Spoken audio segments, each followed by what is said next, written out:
Well, Dan Andrews can't find a golf course that wants him as a member, but he's not completely friendless. The former Victorian Premier was spotted yesterday sharing a very long lunch with the Prime Minister. Oh, to have been a fly on that wall. Dan Andrews famously coached Anthony Albanese in the lead up to the election campaign debates with Peter Dutton.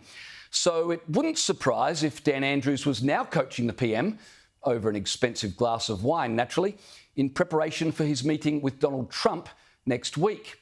Now, just to be clear, when I say Anthony Albanese has a meeting with the US president next week, that's purely speculation on my part. According to reports, nothing is actually locked in at this point. In fact, there's probably more chance of Elon Musk getting an audience with Trump right now, which, when you think about it, is pretty astonishing. The ABC reported just last month that our PM has agreed to meet with Xi Jinping in China later this year. And yet we can't say for sure whether our PM will personally catch up with the leader of the free world when they're in the same location next week. And that should tell you everything you need to know about where the relationship with our closest ally is at right now. But one thing is certain. Our Prime Minister would want some coaching in the event that he gets an audience with Donald Trump. Because Donald Trump is not known for suffering fools. And on that score, Albanese has reason to feel, well, I'll let Albanese explain in his own words. We've got to deal with him, but that doesn't mean that you're uncritical about it.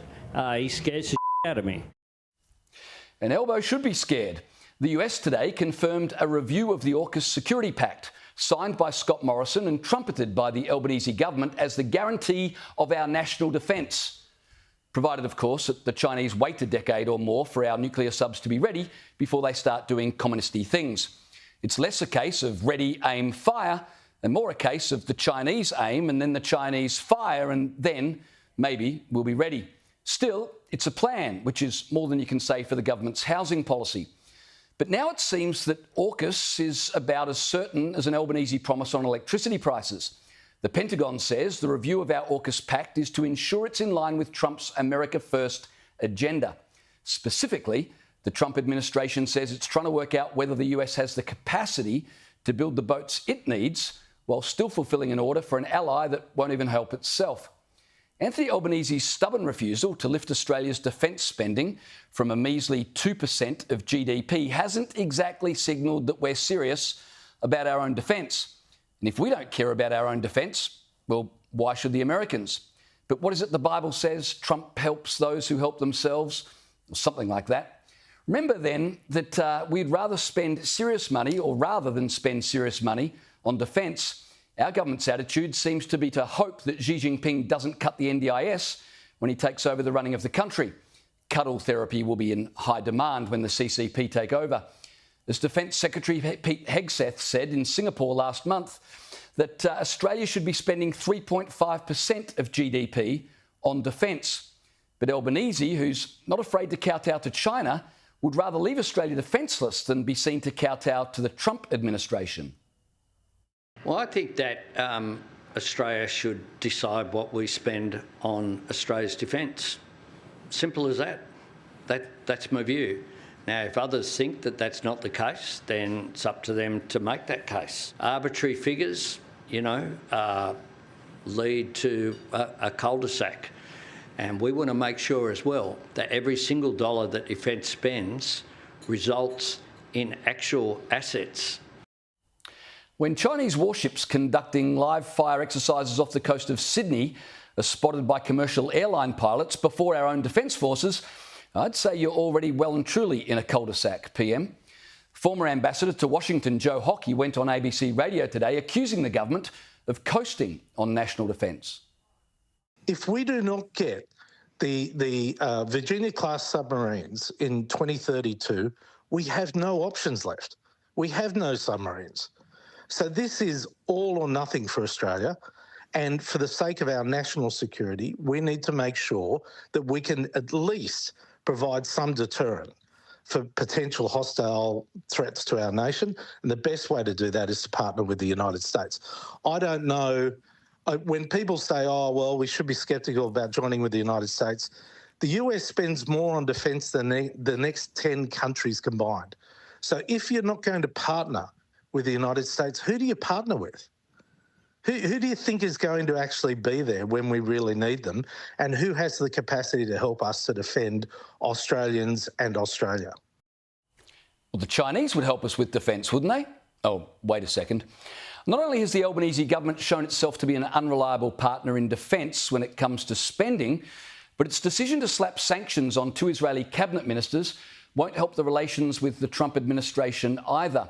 For a government that continually boasts about how methodical and professional it is when it comes to international diplomacy, this was amateur hour. A week before Albanese hopes to secure a meeting with the US president, Penny Wong goes and jumps all over a couple of Israeli MPs, as well as announcing Australia's preference for a 2-state solution, not when there's peace, but as a way of negotiating peace. Tell me again, is the Albanese government trying to score a fireside chat with our American ally or with Hamas? Because it's honestly hard to tell at this point. Yesterday, US Secretary of State Marco Rubio described the Australian government's actions on Israel as counterproductive to peace in the Middle East. Well, indeed, but they are also counterproductive to convincing the Americans we should be trusted with their nuclear secrets. Today, the Aukus pact is being reconsidered. Coincidence? Probably, but still, when the Albanese government is seen to be more passionate about stopping the rhetoric of 2 Israeli MPs than about freeing the 55 Israeli hostages still held by terrorists in Gaza, would you blame the US for asking, why are we providing this mob with nuclear submarines? Defence Minister Richard Marles said today he was unconcerned by the Pentagon taking a second look at the Aukus pact. Marles must be the coolest cucumber in the country. Honestly, does anything concern him? He was unconcerned when the CCP fired shots off the east coast. He was unconcerned when the CCP sent a surveillance vessel along the South Australian coast. And he wasn't too concerned when the Russians touted the possibility of establishing an Air Force base off the north coast. If anything concerns the Deputy Prime Minister, I'm yet to find it. And now he's extremely unconcerned that the Americans are reconsidering Aukus, despite the fact that if Aukus falls over, Plan B would seem, at this point, to be using 2% of GDP to fund Mandarin lessons. I'm joking, of course, but seriously, what's Plan B?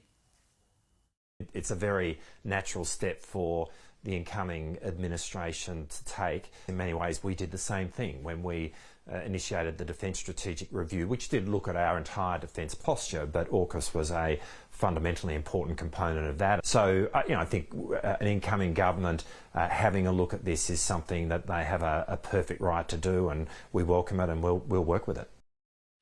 I'm sorry, but the plan seems to be to do everything we can to upset the Trump administration while expecting them to do everything they can to take care of us. At this rate, Australia's going to be about as friendless as Dan Andrews. Good thing then that, like Dan Andrews, we've still got Anthony Albanese.